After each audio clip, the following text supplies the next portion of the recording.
Estoy transmitiendo. Invita a todos a que se pongan más adelante.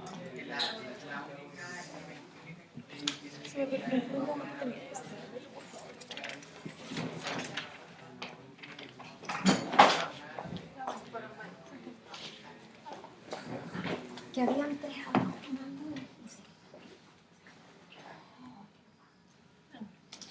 Ya, buenas tardes. Los invitamos, si quieren, a que se sienten un poquito más adelante para que quedemos todos un poco más cerca. Vamos a iniciar esta jornada de la tarde con una presentación que tiene, bueno, vamos a comenzar esta segunda tanda con la mesa de diálogo Jóvenes, Democracia y Gobernabilidad, Nuevos Desafíos. Vamos a ver unos videos y después vamos a tener la presentación de Ernesto Espíndola de CEPAL. Así que comencemos entonces con el video, por favor.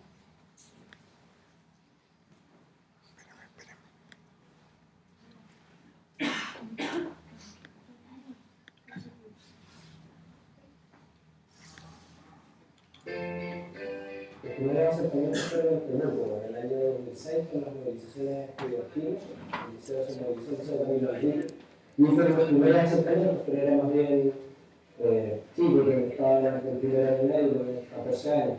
Y luego el acercamiento más grande se dio estudiando en la Facultad de Derecho de la Universidad de Chile. Entré a estudiar el año 2010 y el año 2011 mientras era representante, tenía cargo de dirigencia estudiantil en la facultad. Nuestra generación en el año 2006 entendió que el problema de represión era un problema estructural que se debía cambiar. Y con esa lucha los pingüinos de aquel entonces comenzamos a exigir que la educación fuera un derecho. Veíamos también cómo algunos estudiantes mentían respecto a la calidad de su institución, en las cuales después de estudiar una determinada profesión no podían desarrollarse dentro de ello.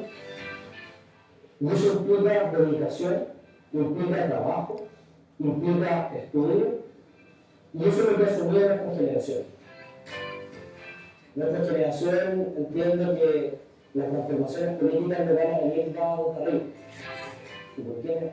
Usted puede tener representación de que llegamos en un determinado momento, más bien un representante de sus comunidades, por tanto la dirección política no viene de los grandes actos de los líderes, sino que viene de cuán conscientes somos de la realidad en que vivimos y cuánta determinación tenemos para cambiar. ¿Tú pasaste la presentación? Sí, sí. Ah, ya. ¿Eso era tú? Sí, eso es un corto video.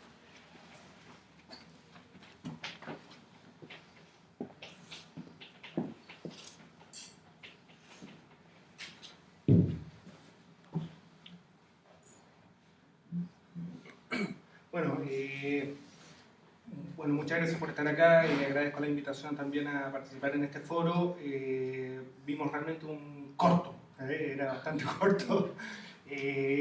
Interesante la historia de Javier Pineda. También naturalmente eso nos plantea una serie de interrogantes. Naturalmente él ha seguido una cierta trayectoria de participación y de involucramiento en lo que es los temas sociales, los temas estudiantiles, relacionado con obviamente una trayectoria de vida que muchos de ustedes han compartido acá. Sin embargo, hay que considerar que no existe una sola juventud con una sola trayectoria de vida, sino que múltiples juventudes en todos los países y naturalmente en Chile, y por lo tanto eso representa una trayectoria muchas veces principal, puede ser, o bastante común, pero no es simplemente la única trayectoria que siguen los jóvenes, por ejemplo los jóvenes rurales, los jóvenes de provincia, los jóvenes con menos recursos, siguen otro tipo de trayectorias que eventualmente se expresan en otros tipos de participación o falta de participación de acuerdo a los intereses o vinculaciones que tienen con el resto de sus medios sociales.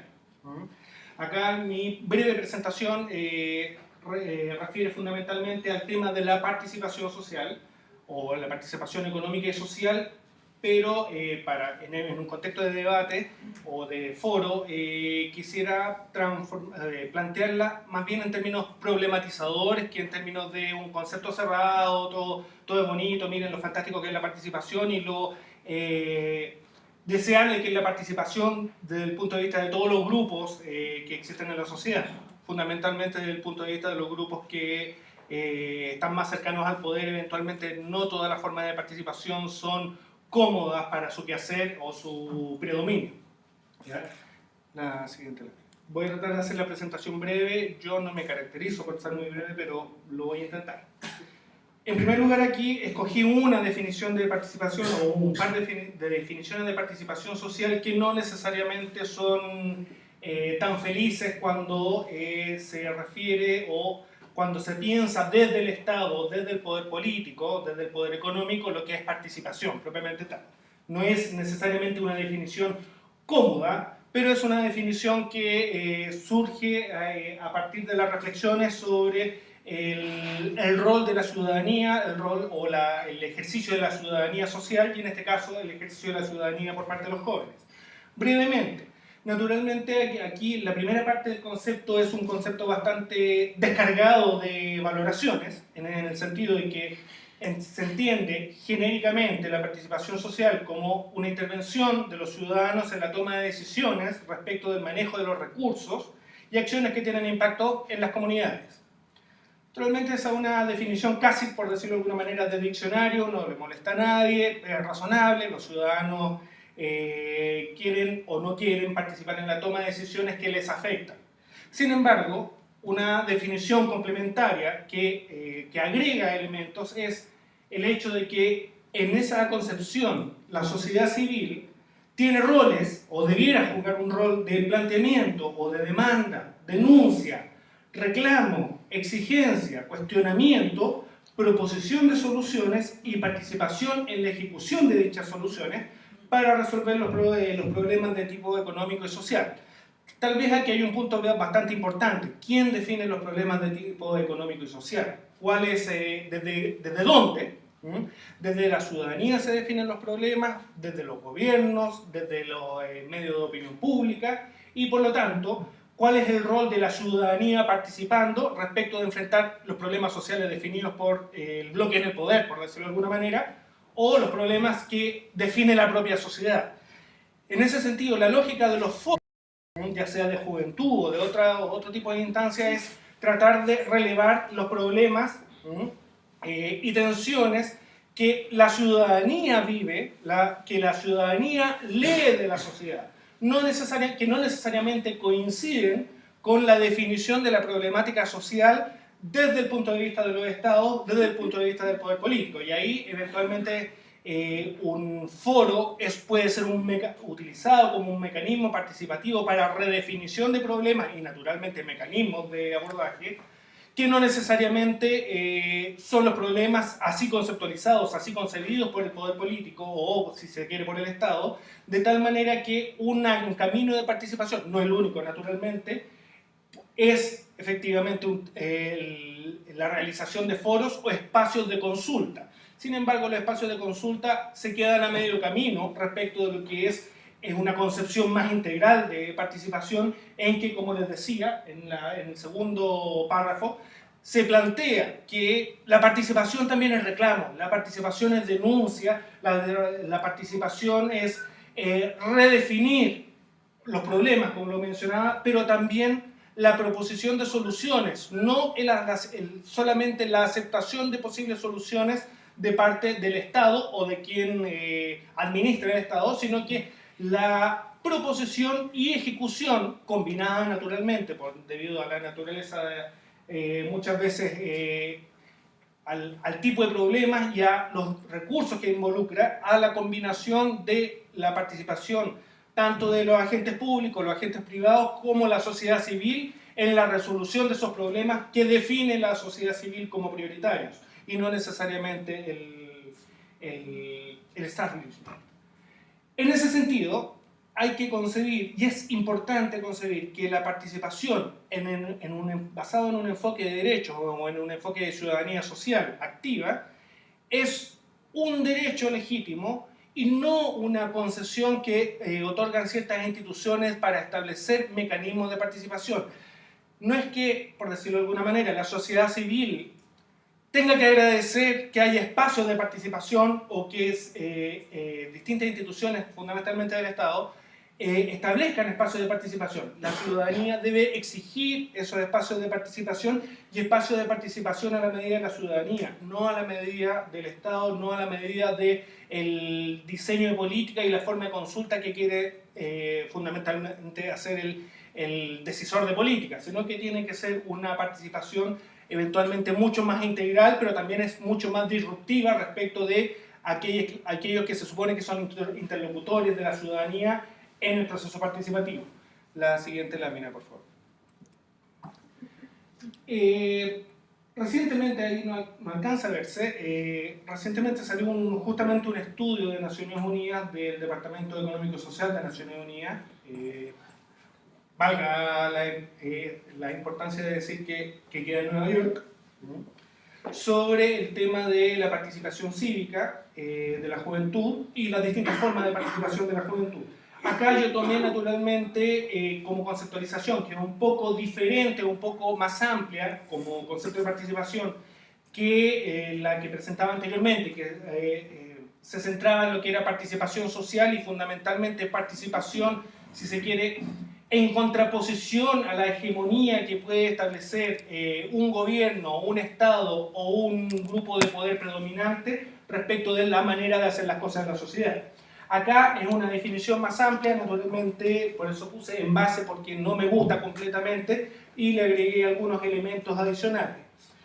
Básicamente, se puede entender en ese sentido, bajo esta conceptualización, que la participación puede ser, si se quiere, en tres grandes ámbitos. Uno, el ámbito económico, dos, el ámbito político y tres, el ámbito comunitario y cultural. Naturalmente, en el ámbito económico la participación es concebida acá de otra manera, ¿ya? O sea, en este esquema de otra manera, no es una relación de tensión o de, si se quiere, de tensiones y resoluciones de estas tensiones, más allá que este tipo de participación económica se viva como tensión de vida, en el sentido de que la participación económica se entiende como distintos mecanismos de inserción laboral y participación en la vida económica de la sociedad, ¿ya? En ese sentido, naturalmente, hay si se quiere, un mecanismo, un concatenamiento de mecanismos principales para lograr una participación efectiva, una participación adecuada, decente, dirían en otros enfoques, respecto de lo que es insertarse en la actividad laboral. Una trayectoria educativa completa, eventualmente para algunos será enseñanza secundaria completa, para otros enseñanza técnica no universitaria, para otros universitaria, y después una inserción laboral adecuada con las consiguientes participaciones en el financiamiento de otros mecanismos sociales como los sistemas de salud, los sistemas de seguridad social, etcétera, etcétera, y naturalmente el pago de impuestos que devienen del consumo de las personas y también obviamente del mismo trabajo. Pero asociado a eso también, o en el mismo ámbito, se destaca mucho el tema de los emprendimientos sociales. Naturalmente, en el caso de la dimensión económica, los emprendimientos colectivos refieren fundamentalmente a la creación de microempresas y otro tipo de actividades económicas.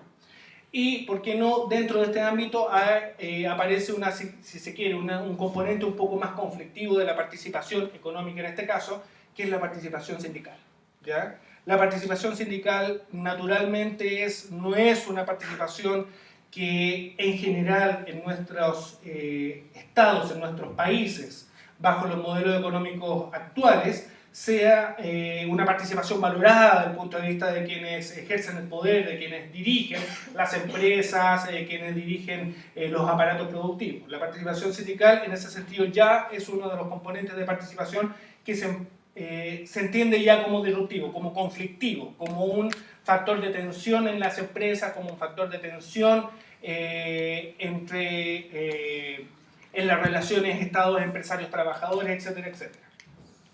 Por otro lado, y a la definición o el componente que estamos en general más acostumbrados está la participación política.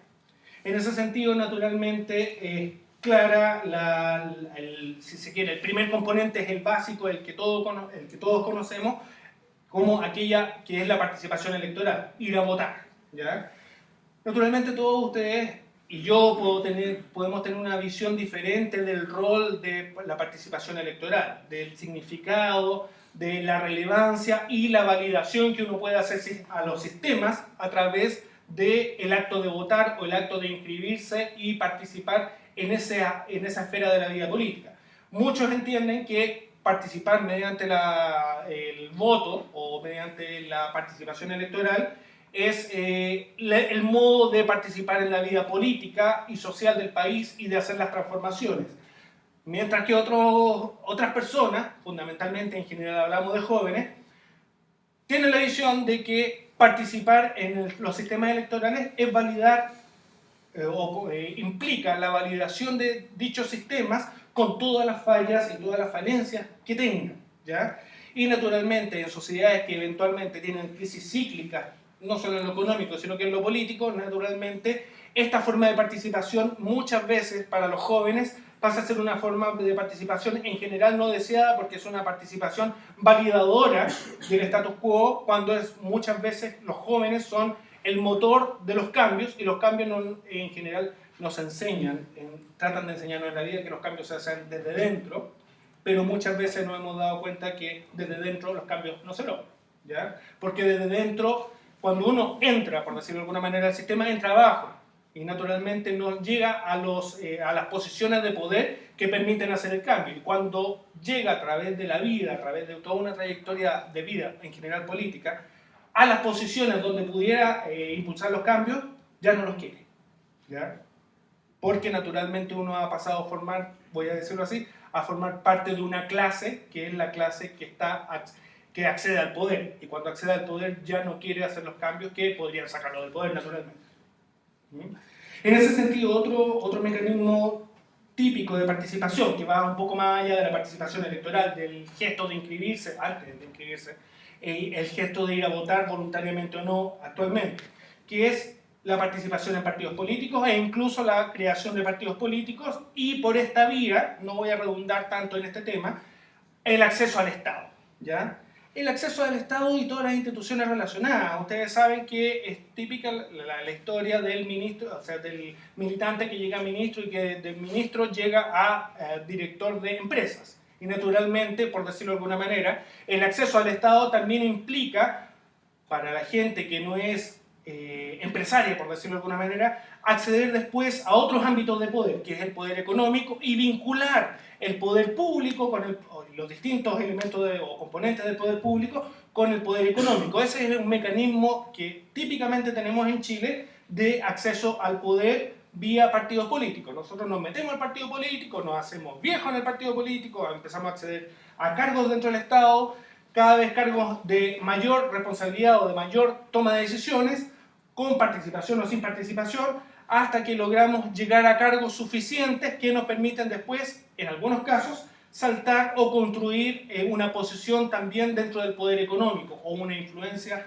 en el poder económico. Y por lo tanto, este es otro mecanismo que en general está institucionalizado de participación, pero desde dentro, participación y que en general, no necesariamente para todos los grupos, para todos los partidos y para todas las generaciones, en general no es suficientemente transformadora porque la vida del partido político se entiende, y la lógica de funcionamiento del partido político y beneficios que obtiene el partido político, se entiende en el marco del funcionamiento actual de la sociedad.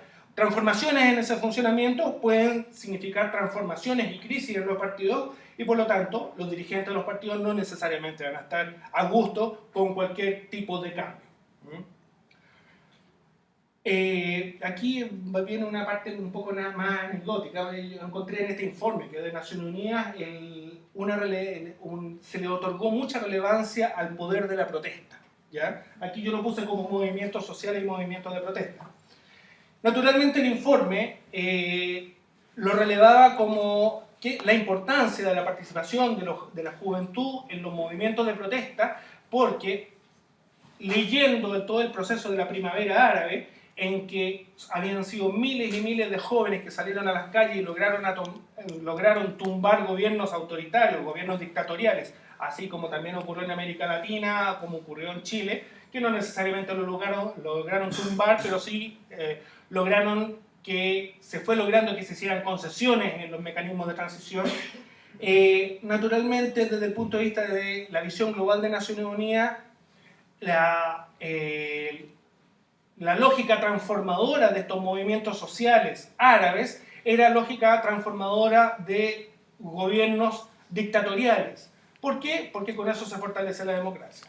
Sin embargo, la reflexión se queda corta cuando hablamos de los movimientos sociales al interior de la democracia, ¿ya? Porque si bien un movimiento social en una dictadura, cualquiera que sea esta, obviamente no es legitimado por la dictadura, pero es legitimado muchas veces por la opinión pública, por la intelectualidad, por la opinión pública internacional, por los gobiernos asociados, qué sé yo, democráticos, naturalmente, ahí apoyan claramente al movimiento social que lucha contra una dictadura, sobre todo contra una dictadura que es definida por la mayoría de los países como mala. Sin embargo, cuando la situación es democrática, a los movimientos sociales no se les ve como, en forma positiva como movimientos transformadores. ¿Por qué? Porque se trata de entender, si se quiere, la visión hegemónica sobre cómo son las transformaciones en la democracia, implican que las transformaciones se hacen vía participación electoral, vía participación en partidos políticos y carreras políticas, etcétera, etcétera, y los movimientos sociales en ese sentido son movimientos que tienden a desestabilizar las democracias. Y naturalmente, en ese sentido, la construcción de la visión que trata de predominar en nuestra sociedad democrática es que el movimiento social en general es un movimiento que afecta a la gobernabilidad de los países, afecta a la gobernabilidad de las democracias y por lo tanto es un tipo de movimiento que el Estado debiera desarticular, no necesariamente a través de mecanismos represivos, pero sí desarticular, diluir, para poder eventualmente recoger sus demandas, pero en un contexto controlado, en un contexto de estabilidad.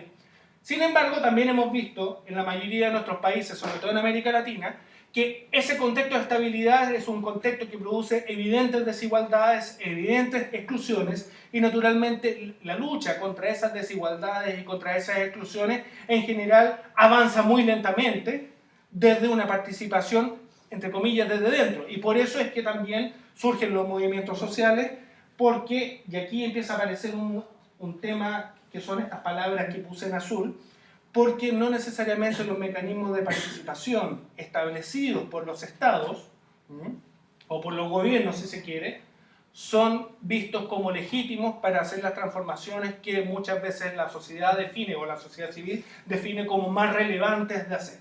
Por ejemplo, estábamos conversando y yo creo que todos tenemos una claridad más o menos importante respecto de lo que es el movimiento social por la educación y las transformaciones que está haciendo el Estado actualmente en la educación. Asumamos ya que hubo un movimiento social que permitió iniciar las transformaciones. Pero la pregunta es, ¿son esas las transformaciones que quería la sociedad civil? ¿Por qué tenemos actualmente todavía protestas estudiantiles? Porque las transformaciones se hicieron a la manera de los que ejercen el poder, sin pensar exactamente, o no necesariamente sin pensar, sino que velando por un equilibrio de intereses con todos los actores que para ellos son relevantes. Y la ciudadanía, mientras no esté en la calle, no es relevante en términos de sus puntos de vista, sus visiones respecto de cuál es la problemática social específica y cómo hay que abordarla. Y menos aún, naturalmente, se establecen los mecanismos adecuados de participación para lograr, o se han establecido los mecanismos adecuados de participación para lograr estas transformaciones. Una cosa es que el ministro dé audiencia a un par de dirigentes una vez en el año, y otra cosa es ir construyendo los proyectos en consulta permanente con, en este caso, con los estudiantes. Naturalmente, en ese sentido, en nuestros países, en nuestros estados, en nuestras democracias, el movimiento social o el movimiento de protesta pasa a ser un movimiento tremendamente relevante porque es la forma en que, si se acuerdan de la segunda definición, la ciudadanía reclama, exige, denuncia, ¿ya? Pero reclama, exige, denuncia por fuera de los mecanismos institucionalizados de participación, si es que hay mecanismos institucionalizados de participación. ¿Por qué? Porque la mayoría de las veces los mecanismos institucionalizados, los pequeños canales, no son legítimos, no son vistos como legítimos, ¿ya? ¿Por qué? Porque muchas veces las organizaciones públicas, privadas, también se aplica a eso, construyen un mecanismo que para ellos es legítimo, y que buscan legitimar su práctica a través del establecimiento de este mecanismo. Y todos en general tenemos conciencia de que los mecanismos que se elaboran desde arriba para participar en distintos ámbitos son mecanismos que buscan validar las prácticas de esas organizaciones y no cambiar la práctica. Y es por eso mismo que muchas veces la ciudadanía ve estos mecanismos de participación como mecanismos no legítimos. Y por eso, por esa vía, se generan movimientos sociales, movimientos de protestas, pero también otro tipo de movimientos que voy a mencionar a continuación. Simplemente termino con la parte de la participación comunitaria y cultural. Fundamentalmente nos referimos a la creación de cultura por parte de los jóvenes, ya sea grupos musicales, grupos de teatro, qué sé yo, y eventualmente el uso de espacios como centros culturales, mecanismos de participación instituidos en general por el Estado, espacios comunitarios, también actividades deportivas, y por qué no decirlo, seguridad ciudadana. Muchas veces nosotros cuando nos imaginamos seguridad ciudadana nos imaginamos el furgón de la municipalidad recorriendo, ¿ya? Pero eso en los barrios de clase media alta y alta, porque en los barrios pobres son los vecinos los que se organizan, los vecinos los que tocan los pitos cuando ven algún movimiento peligroso, son los vecinos. ¿Y cuáles son los vecinos más antiguos? Los jóvenes. Aunque no se crea en general, hay mucha participación a nivel local, juvenil, en mecanismos de seguridad ciudadana, pero no es para agarrar al delincuente, o no es una función policial, es una función preventiva, de alerta, de ir a ver al vecino, de cuidarnos la espalda entre todos, ¿ya? Es otro tipo de mecanismo de participación, es otra lógica de participación, y que en otros países se da de otras maneras también, pero fundamentalmente a nivel barrial. Ya, y lo que quería mencionar también son en cuanto a estos 4 puntos o 4 textos azules, que son en general las tensiones que vivimos en torno a la participación. Naturalmente, dentro del discurso de la participación, una de las funciones principales de promover la participación no es solamente hacer las transformaciones actuales, las que se requieren en lo inmediato, sino que el fortalecimiento, como se llama genéricamente, el fortalecimiento del tejido social. Es decir, la creación de múltiples organizaciones que velen y presionen por sus intereses a nivel local, a nivel regional, a nivel nacional. Sin embargo, el fortalecimiento del tejido social es una promoción que hacen fundamentalmente los estados democráticos, pero es una promoción que en realidad es discursiva. ¿Por qué? Porque el fortalecimiento del tejido social en general muchas veces a muchos bloques en el poder, no a todos naturalmente, hay bloques más progresistas y bloques menos progresistas, a muchos de los bloques en el poder no les conviene el fortalecimiento del tejido social, ¿ya? Entonces promueven, dicen, nosotros queremos promover la participación social, queremos fortalecer el tejido social, pero ojalá que no se fortalezca, ¿ya? Porque fortalecimiento del tejido social son protestas, son denuncias, son manifestaciones, son vecinos molestando a los alcaldes, son, qué sé yo, voy a decirlo así, estudiantes insistiendo en tener entrevistas con funcionarios del ministerio, son pacientes y familiares de pacientes en el sistema de salud reclamando por atenciones oportunas, etcétera, etcétera. Ese tejido social no es necesariamente cómodo, es discursivamente adecuado, ¿ya? Pero no necesariamente cómodo y por lo tanto lo promuevo en el discurso, pero no establezco los mecanismos. Eso es el proceder habitual de nuestros estados en un contexto de los modelos de desarrollo económico que tenemos y naturalmente los modelos de distribución del poder y de la distribución de las desigualdades también. Por otro lado, es importante tener en consideración, y esto pasó fundamentalmente en los 90, la caída de las grandes ideologías, ¿ya? No es que las ideologías se cayeron los gobiernos que soportaban una de las ideologías en rigor, ¿ya? Y nos referimos fundamentalmente a socialismo versus capitalismo, qué sé yo, ideología marxista versus neoliberal. Pero también se dice que no solo cayó naturalmente la ideología marxista, sino que la ideología neoliberal o más liberal se quedó sin relato, ¿ya? No hay una propuesta de cómo mejorar las cosas, sino es hacer estas mejorías en los márgenes, subir el salario mínimo un poquito más, qué sé yo, regular la evasión y elusión de impuestos un poquito más, es decir, vamos a poner 20 funcionarios más a fiscalizar. Porque esos son los mecanismos de mejoría que actualmente se proponen respecto a nuestros modelos. Luchar contra la pobreza, una lucha contra la pobreza que, no sé, pues primero abarca 5% de los pobres, después abarca 10% de los pobres y así sucesivamente, que aumenta las coberturas con un mecanismo que muchas veces es insuficiente para luchar contra la pobreza. ¿Qué decir respecto de la desigualdad? Sin embargo, se construyen relatos. Aquí yo puse ideología versus relato, no es un contrapunto con relato. El relato es qué sociedad queremos, ya no es una visión ideológica respecto necesariamente del funcionamiento económico, de la vida económica, social y política, pero sí se construyen relatos respecto de el querer, el deber ser de las sociedades y el cómo queremos que fueran. Así no sepamos claramente el camino. Pero los relatos de cambio no vienen fundamentalmente del poder establecido, ya, de cambio, de transformación significativa.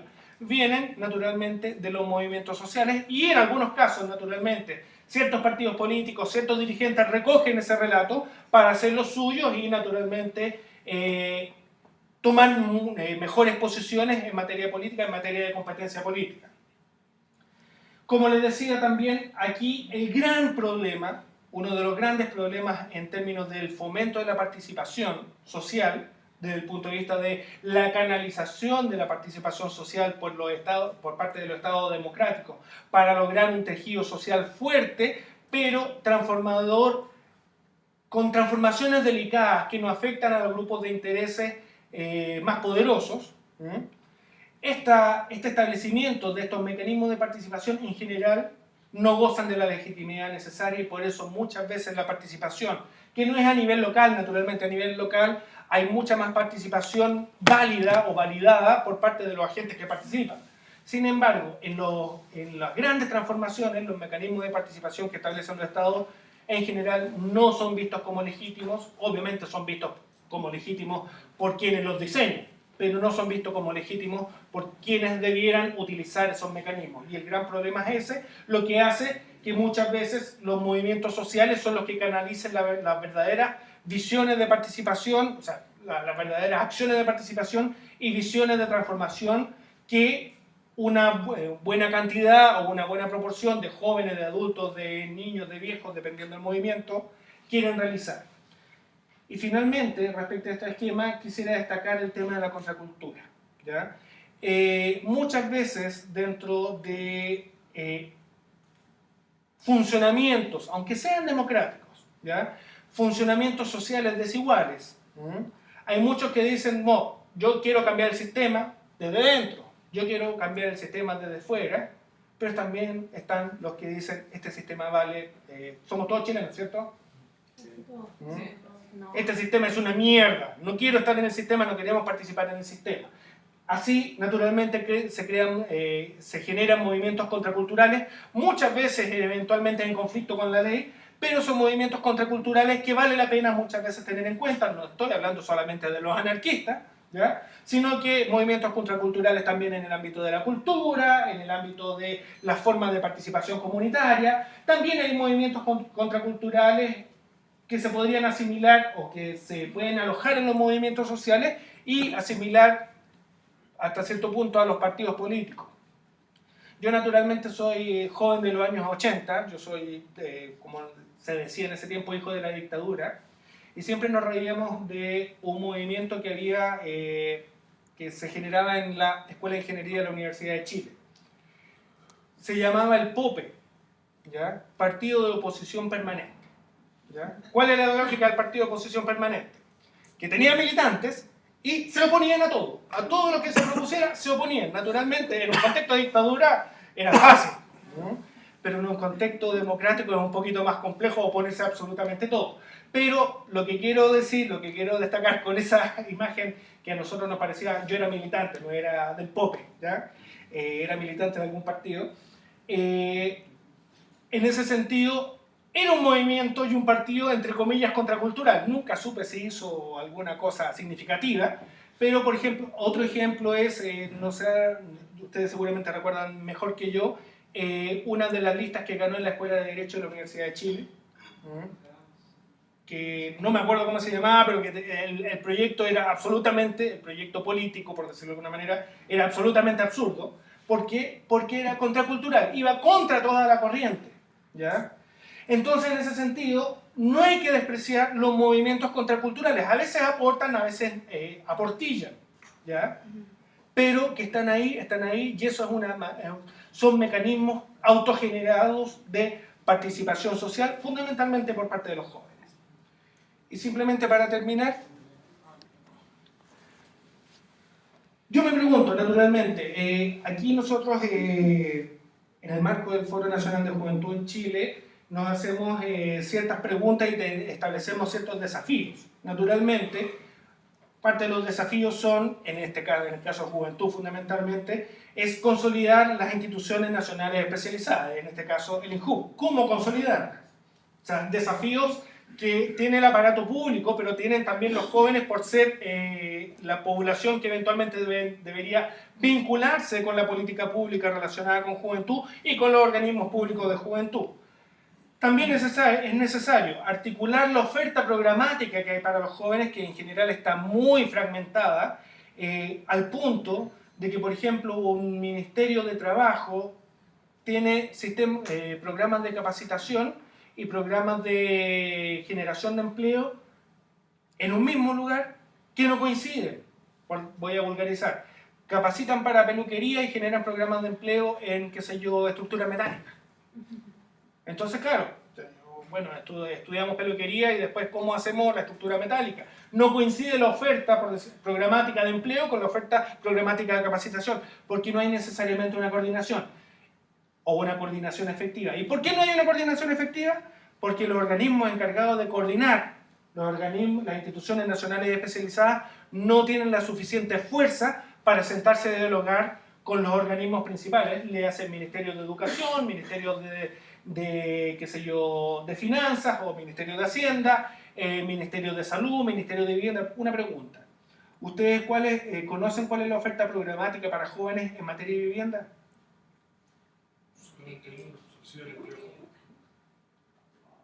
El Chao Suegra.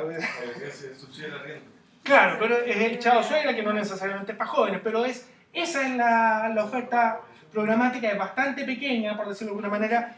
No soluciona muchas veces los problemas. Si yo puedo arrendar una vivienda, en ningún caso voy a ser propietario, voy a tener que a la larga cambiarme. Pero lo que quiero ilustrar es que efectivamente la oferta programática es fragmentada, en general es pequeña para los jóvenes, salvo naturalmente grandes programas nacionales relacionados con educación o los programas que pueda ejecutar, si es que ejecuta, un organismo nacional de juventud. Pero la capacidad de articulación que tiene un organismo de juventud en general en los países de América Latina es demasiado baja, porque no es una organización, no es un organismo en general que pueda dialogar de tú a tú, de par a par, con los ministerios principales que ejecutan las grandes políticas públicas.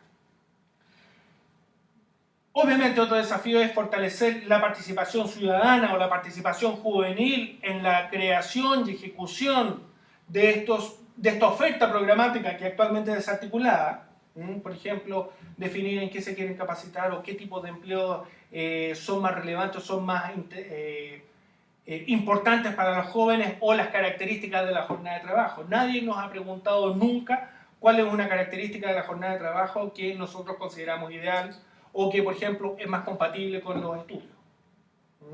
¿Ustedes han respondido alguna vez a alguna encuesta que pregunte cuál sería la jornada, por ejemplo, una media jornada laboral compatible con los estudios?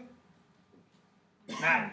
Que las personas trans no tenemos ni siquiera el acceso a los estudios, entonces ¿cómo nos van a preguntar si nos vamos a capacitar en trabajo si no tenemos acceso a lo que es básico, que es estudio? Peor aún. Sorry por interrumpir. Sí, no sé, pero peor aún, o sea, esos mecanismos son, o sea, los mecanismos en ese sentido de exclusión son más graves aún en ese tipo de casos. Obviamente otro desafío, y por eso estoy tratando de concluir para que podamos iniciar el debate, la discusión. Yo no estoy haciendo un planteo de esto es, sino que estas son las problemáticas en torno a la participación. Otro desafío, y este es el desafío, uno de los desafíos principales, es lograr introducir una perspectiva generacional.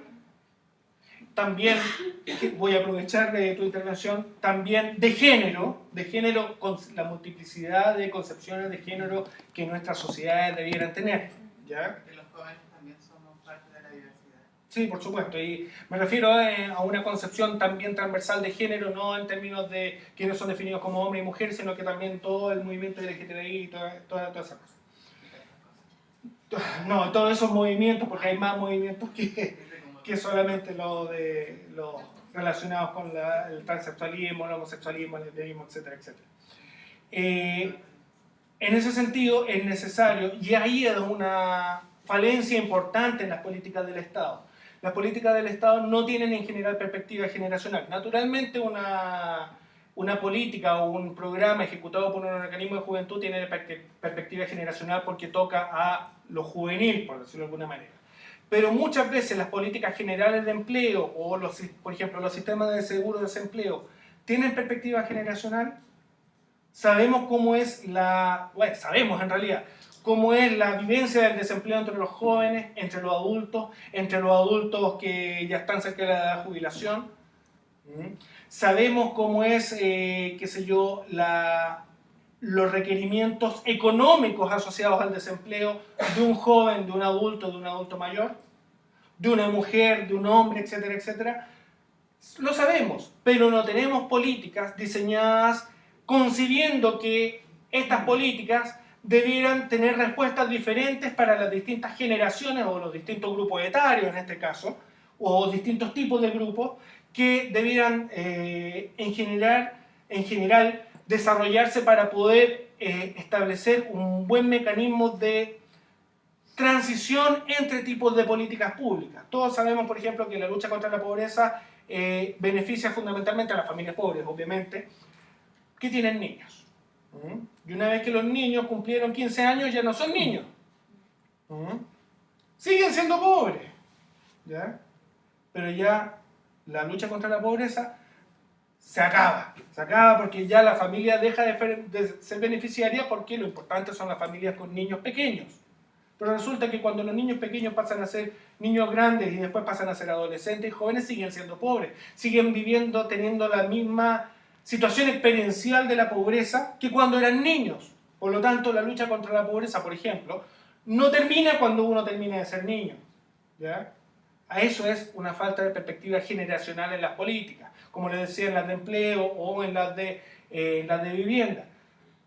Este programa que nosotros hablábamos del chao suegra, del arriendo, usualmente es para una pequeña proporción de los jóvenes.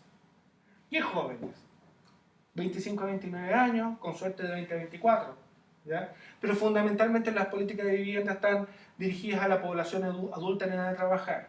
¿Qué pasa si alguien jubila y no tiene vivienda? ¿Tenemos política para eso? Son esos los desafíos en general en grandes temas de política pública. Pero aquí viene la gran pregunta, para mí naturalmente, tal vez para ustedes son otras las preguntas. también respecto de las problemáticas que presenta y las tensiones que presenta la participación. ¿Es posible impulsar y desarrollar la participación juvenil en la definición de políticas públicas que les afectan? ¿En el fortalecimiento institucional de los organismos orientados a ellos, de los organismos nacionales de juventud y también los locales o los regionales de juventud? Y más allá aún, ¿se puede desarrollar la participación juvenil en torno a la participación en mecanismos de control político para ampliar la rendición de cuentas y la gobernabilidad de estas políticas públicas? Esos son los grandes desafíos desde el punto de vista programático, por decirlo de alguna manera, de la generación de adecuadas políticas e integrales políticas públicas de juventud y políticas públicas sectoriales que tengan en consideración a la juventud. La pregunta es, ¿los jóvenes están dispuestos a participar en este proceso? Lo dejo ahí, dejo la pregunta abierta. Gracias.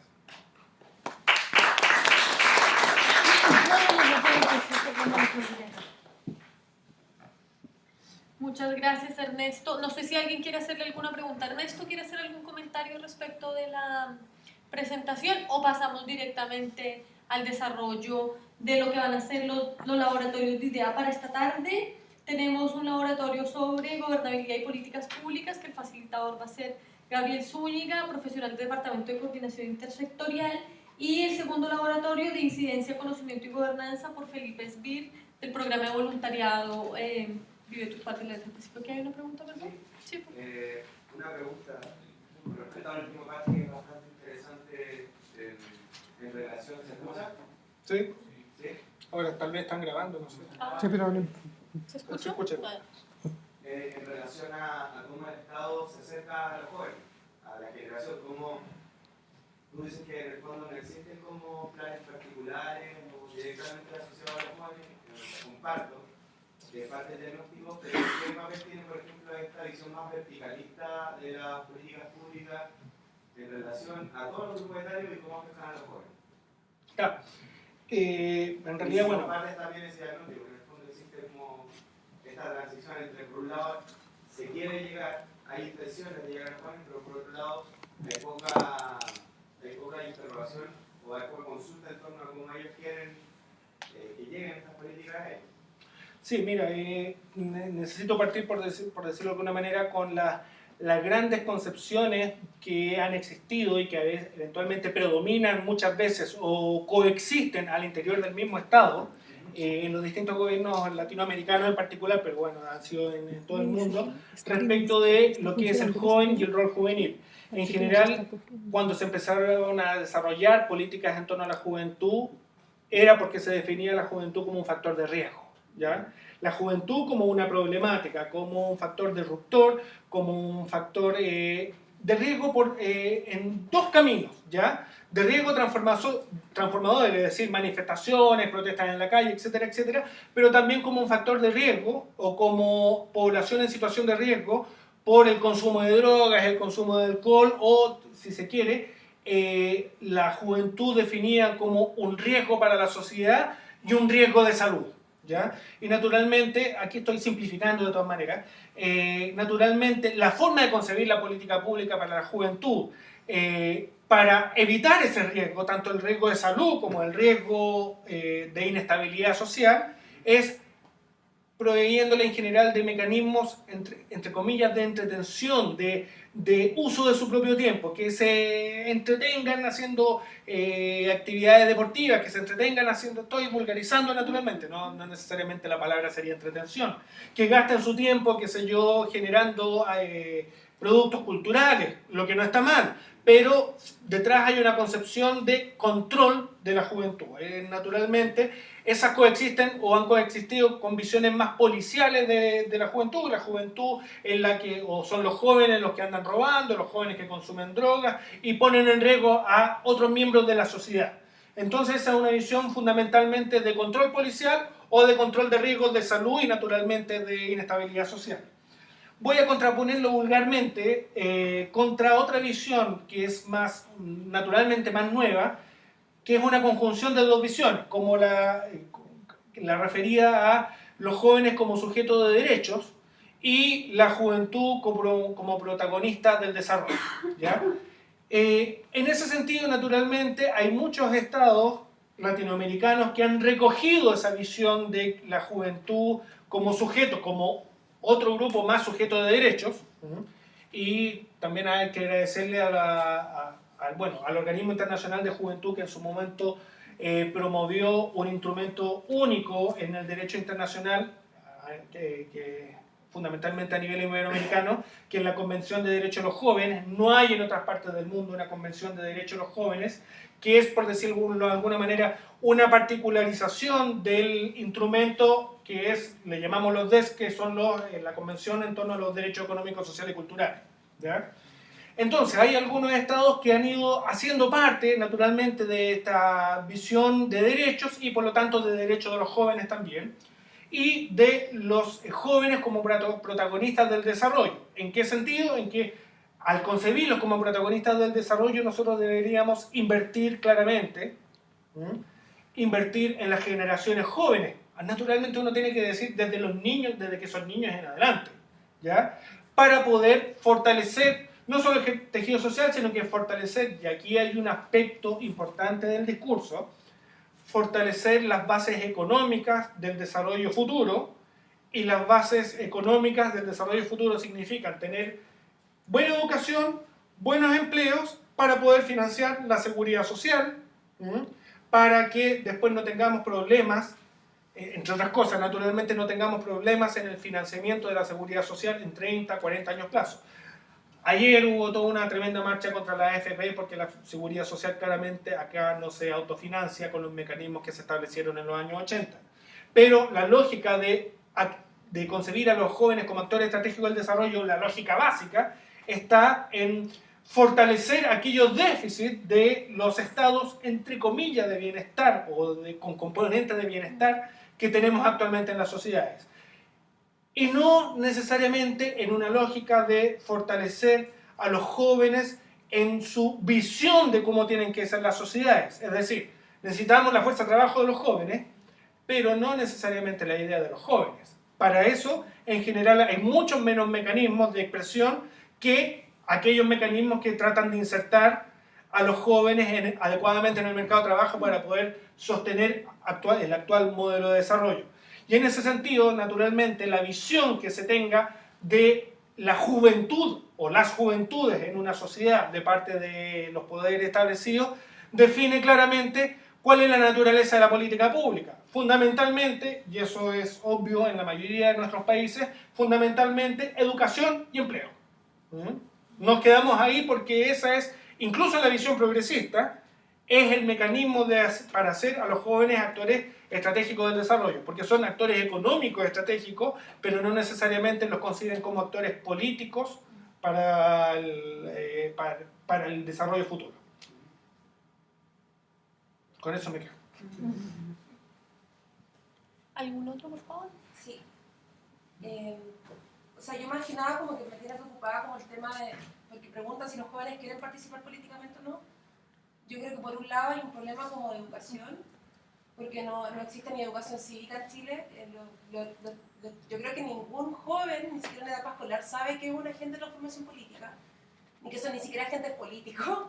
Creo que hay un problema más fuerte también cruzado con la clase aquí, que es súper importante reconocer de que más encima, bueno, yo soy trans, y hablo por mi colectivo también, dentro de ese colectivo donde hay muchas personas que no pueden acceder a la educación, ni siquiera se alcanza a saber ni a tener las herramientas para poder reconocerse primero como sujeto político. También tampoco existen plataformas donde los estudiantes, por ejemplo, porque por ejemplo yo veo acá, y discúlpenme con todo respeto, pero veo puras viejas, o sea, no hay ninguna persona de escolar, no digo vieja así como de 70 años, sino que digo, claro, no vemos ni siquiera escolares en plataforma de participación. Lo que tenemos considerado como juventud son personas de 20 años en adelante. ¿Qué es lo que pasa con los movimientos de base? O sea, ¿qué es lo que pasa como desde el momento en el que tú te ingresas al sistema educativo, te enseñan de que tú eres una persona que puede incidir políticamente? ¿Qué pasa con las personas que no acceden a la educación formal o incluso informal, como que en las mismas casas te enseñan de que tú eres un agente de transformación política?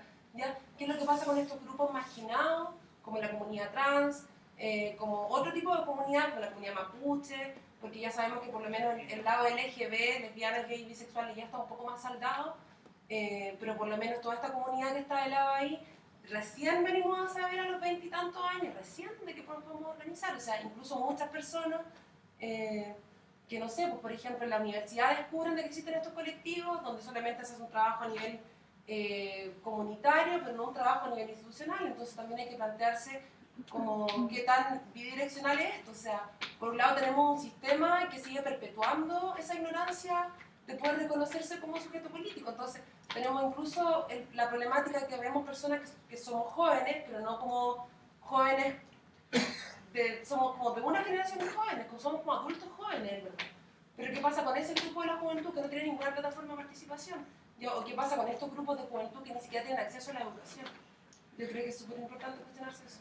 Y disculpe por lo de viejas. Está, bueno, anecdóticamente yo llegué más o menos a la hora de almuerzo, a la hora del cóctel, y eso fue muy agradable para mí. Pero sin embargo me costó un poquito llegar porque afuera había protesta estudiantil. ¿Ya? Porque sí hay movimiento estudiantil en la calle, por mientras nosotros estamos acá, tal vez los más jóvenes no sé si no habrán sido invitados, o pese a haber sido invitados, en realidad tenían otras prioridades. Porque la prioridad, tal vez esa es una parte de la problemática de la participación, por lo menos acá en Chile. Cuando yo soy joven, bueno, yo también fui joven, fui en enseñanza media y protesté en su momento, qué sé yo. Cuando uno es joven, el mecanismo de participación lo define uno, ¿ya? No te lo definen a ti. Sí, lo define uno cuando tiene idea de que que es un sujeto político, ¿ya? Efectivamente, ahí es otro déficit. Y por lo tanto, por decirlo de alguna manera, los que aprovechan este tipo de mecanismos de participación son los que, hasta cierto punto, tienen conciencia, o si se quiere, creen en que este tipo de mecanismos de participación sí funcionan y sí van a lograr algún tipo de incidencia. Pero hay muchos más jóvenes que en general creen que los mecanismos institucionalizados de participación no son legítimos y crean sus propios mecanismos de participación que no necesariamente son legítimos para los demás, pero para ellos sí. Ahora, tocaste un tema que es bastante más complejo, o si se quiere, mucho más crítico, que es la necesidad que tiene el Estado o nuestra sociedad democrática de que todos se reconozcan como sujetos políticos. ¿Realmente nuestras democracias requieren eso? ¿Requerimos fortalecer realmente el tejido social? ¿Requerimos que, por ejemplo, los jóvenes mapuches se organicen, ustedes se organicen y tengan una organización fuerte para presionar, qué sé yo, al Parlamento? ¿Es adecuado para el Estado tener una masa de jóvenes poblacionales, marginales, que tenga conciencia política? No le conviene, ¿ya? No es que probablemente nadie en el Estado te diría que no conviene educarlos, ¿ya? Pero una vez ocurrido que desertan de la escuela o no tienen dónde acceder, qué sé yo, no completan la enseñanza secundaria, ya no requieres el Estado, en realidad prefiere no tenerlos conscientes, porque un movimiento marginal consciente se puede transformar en un movimiento social bastante más disruptivo que aquel que sí puede acceder a los mecanismos de inserción social instituidos por nuestra sociedad. Es muy complejo. Pero lo mismo que tú estás diciendo responde a la pregunta de por qué los jóvenes no queremos participar. O sea, imagínate que el Estado, mientras no nos esté dando educación gratis, mientras no nos esté dando una educación no sexista, donde todos los cuerpos podamos entrar, también soy una persona trans, donde, no sé, no seamos discriminados por ningún tipo de, no sé, institución y personas que, no sé, autoridades en lugares de poder, qué ganas, qué ánimos tenemos de participarle al Estado. O sea, preferimos organizarnos entre nosotros, seguir creando esta conciencia política colectiva entre nosotros, que ir a hacer qué, ¿me entendés? ¿Por qué todavía vemos tan poca gente acá? ¿Por qué la gente está afuera luchando? ¿Me entendés? Y el Estado todavía se pregunta, a mí me parece personalmente, disculpen, una burla que desde lugares de instituciones, de lugares de poder, se pregunten por qué los jóvenes no quieren participar. ¿Qué le están dando? ¿Qué nos están dando? ¿Me entendés? O sea, yo ni siquiera entré a la universidad porque fue mucho el daño que yo sufrí en el colegio por ser una persona trans. Olvídate, yo no me voy a meter a la otra cuestión porque, chao, ni siquiera puedo dar la PSU por la cantidad de notas maravillosas que tuve, porque mi educación fue una miseria, no tan solo porque, bueno, pude ir al colegio, pero ¿qué pasa con todas esas otras cosas que quedan por debajo? Pero voy a contraponer, no irme en contra de tu opinión, sino que contraponer tu opinión con el planteo que hacía la compañera justo anteriormente. Teníamos las preguntas que me las borraste.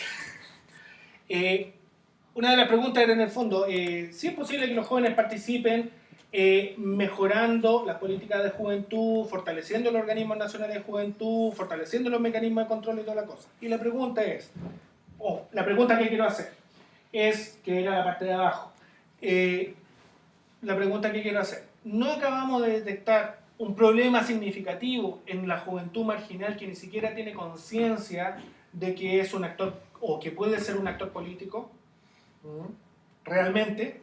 Y la segunda pregunta es, ¿no podríamos aprovechar estos mecanismos de participación con organizaciones gubernamentales, pero de carácter juvenil, para decirle al organismo gubernamental lo que necesitamos es educación cívica, y educación cívica transversal, o sea, no solamente en el colegio, no solamente en la escuela, sino que talleres de educación cívica, sobre todo para los jóvenes en situaciones más marginales o en situaciones de exclusión social, jóvenes rurales, campesinos, qué sé yo, jóvenes indígenas de la zona norte, qué sé yo, LGTBI, qué sé yo, jóvenes pascuenses que naturalmente no se sienten chilenos, todo ese tipo de cosas, ¿ya? Por ejemplo, ahí yo encuentro que, si bien yo tengo como visión personal que es poco probable que los jóvenes quieran participar en los mecanismos de participación institucionalizados porque no los encuentran legítimos, hay ciertas necesidades que acabamos de mencionar que sí podrían ser cubiertas a través del fortalecimiento de una política pública, o en realidad, en este caso, en el diseño de una política pública y de posterior fortalecimiento del organismo que ejecuta y participación en la ejecución de esa política pública. En este caso, el ejemplo era educación cívica. Igual sigo considerando que esa no es nuestra falla, porque esa es la falla del Estado. No estoy diciendo que sea falla de los jóvenes, no, absolutamente no. Y tampoco es falla del Estado. ¿Sabes por qué no es falla del Estado? Porque el Estado ya gobierna. Al Estado hay que presionarlo para que lo haga. Sí, porque el Estado ya existe y ya se reproduce. Aquí somos parte de organizaciones sociales, sí, de movimientos, etc. Y, o sea, imagínate que estén protestando todavía. ¿Cuántos años llevan las personas luchando por educación gratuita en Chile? Sí, ahí puede ser falla de diseño, pero en general a lo que me refiero es que el al final Estado no falla, no necesariamente falla en no establecer adecuados mecanismos. Es que no quiere establecer adecuados mecanismos. ¿Me entiendes? Claro, no hay que pensar que es una burocracia igual y que hace que la gente siga luchando hasta que se canse. O sea, nosotros, por ejemplo, como colectivo trans, en este momento nuestro recurso principal es la ley de identidad de género, que lleva, no sé, 3, 4 años todavía en el Parlamento discutiéndose, y está siendo atrasado por un par de personas, donde la verdad es el Verde que lo atrasó como quiso en la Comisión de Derechos Humanos, una persona de derecha ahí. Claro, lo cambiaron de la comisión a otra, la tienen piloteando ahí, ¿cachai? Entonces no es que tampoco las personas jóvenes o colectivos, ¿cachai? Como marginales no estamos incluso insertas en el sistema, ¿cachai? Sino que el sistema tampoco está diseñado para poder ser rápido, efectivo, ¿cachai? Que te escuchen efectivamente, que alguien incluso se atreva a escuchar tus necesidades, ¿cachai? Y no solamente pensando en el ámbito jurídico, porque por ejemplo, que tiene inconstitucional que tú pidas que te cambien el nombre y el sexo porque, bueno, te percibiste de otra forma hinchado, ¿cachai? Entonces, todo eso viene como con una burocracia tremenda por cámaras distintas, ¿cachai? En este caso están en el Senado. O sea, hay un sistema también de que está mal diseñado, y ni siquiera mal diseñado, que incluso yo he llegado a pensar que a propósito para que tú sigas luchando te cansí. ¿Cachai? Estoy de acuerdo en realidad. Me acuerdo de, bueno, todos ustedes se acuerdan de la Revolución Pingüina, y se acuerdan de cómo se terminó el movimiento de la Revolución Pingüina, con una comisión donde participaban 62 representantes de organizaciones estudiantiles. Es decir, se estableció un mecanismo de participación institucionalizado para frenar el movimiento. La lógica fundamental no era hacer la transformación, era frenar el movimiento. Y sí, efectivamente, el Estado en general no le conviene. A veces sí falla. ¿Ya? Hay, qué sé yo, ministerios que diseñan mal la política o que no hicieron un buen diagnóstico de toda la cosa. Eso también existen fallas del Estado, pero en general no es que el Estado falle en no establecer mecanismos de participación adecuados, es que no los quiere adecuados. Esa es mi visión personal, no representa mi organización, por si acaso, necesariamente. Bueno, les propongo que nos dividamos en los grupos de diálogo para que podamos profundizar en cada uno de estos temas, que ha sido bastante interesante y provocador en realidad la presentación de Ernesto. Propongo que utilicemos el mismo mecanismo de la mañana, que era enumerarlos unidos. La idea es que ahora también nos podamos mezclar un poco y no sigamos con los mismos grupos que tuvimos en la primera fase. Así que comencemos por acá, comencemos por línea, enumerarnos, por favor. 1, 2, sigamos 1, 2, 1, 2, para después dividirnos en grupos. Pero ¿Sabes ¿cuáles son que los grupos? hay mesas en las que nosotros como no nos interesa participar porque Sería más interesante saber cuáles son los Mira, los dos laboratorios de ideas que hay ahora son gobernabilidad y políticas públicas, y la segunda mesa es incidencias, conocimiento y gobernanza. Así que no sé, o si lo prefieren, la idea es que haya un número equitativo de personas dentro de los grupos, por eso lo hacemos 1-2. Yo creo que tenemos que tener un piso para pasar a gobernabilidad y eso es como leyes y educación. Sí, primero se te reconoce así como la persona que tú eres, tú puedes empezar a luchar por los demás derechos, pero si no tienes un derecho básico, ¿cómo tú vas a poner a hablar de los demás o ver cómo quieres que te gobiernen si eres una voz silenciosa por mucho que grites? ¿Qué les parece entonces? ¿Cómo lo hacemos? 1-2, ¿seguimos así? ¿Ya vale? 1-2. 3-2 acá, por favor. ¿Ustedes, por favor? Yo creo que sería interesante que se mezclen porque todas las opiniones son válidas para aportar a los grupos, estemos de acuerdo. Entonces, si se van a juntar los mismos, no sacamos nada con acierto porque no vamos a tener ningún sentido. Sería súper conveniente escuchar tu punto de vista para yo tener una opinión diferente porque no conozco de tu tema. Entonces sería muy importante que conocieran de mi tema para tener una opinión diferente. Yo creo que súper aportaría mucho más a ustedes separados en grupos y serían mucho más generosos compartiendo la opinión de ustedes.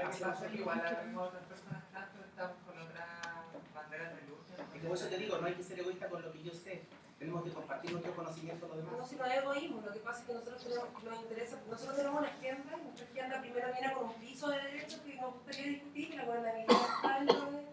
Sí, pero tienen que abrirla a los demás, tienen que abrirla a la apertura, estamos en comunidad trabajadora. Pero si ellos tienen las tres, pues se van a hacer.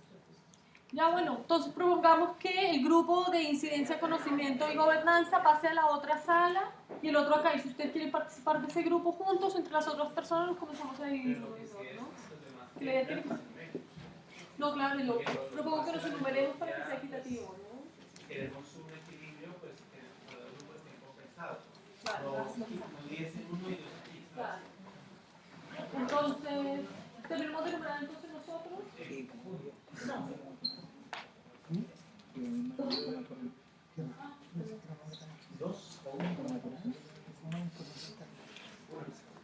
Bueno, entonces lo voy a hacer yo. Para que no nos perdamos, ¿no? 1, 2, 1, 2, 1, 2, 1, 2, 1, 2, y ustedes 1, 2, 1. Yo, en este salón se va a quedar gobernabilidad de políticas públicas con Gabriel Zúñiga y en el otro salón